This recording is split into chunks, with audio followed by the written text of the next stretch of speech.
On n'a pas idée de la qualité, de la diversité puis de l'offre culturelle que les arts de la scène nous proposent ici. Toute proportion gardée, c'est beaucoup plus intéressant que bien des villes peut-être beaucoup plus grosses que Québec.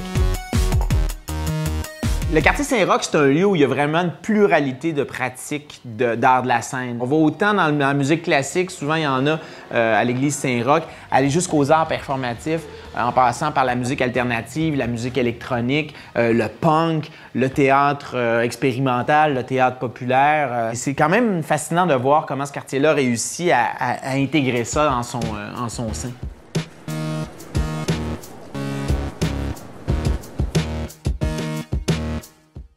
Je pense que c'est vraiment un quartier d'extrême. On peut s'en rendre compte en regardant les mondes qui clashent vraiment à un coin de rue. Puis c'est ça qui est intéressant, c'est que t'es comme toujours un peu étonné.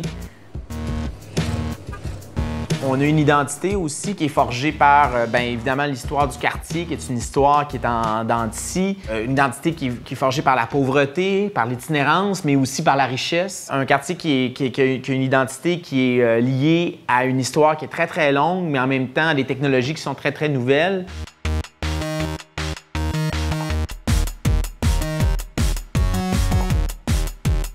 Une grande partie de l'identité de Saint-Roch vient du lien qu'on fait entre le quartier puis la présence de lieux de diffusion d'art de la scène. Il y a une communauté d'esprit, en tout cas.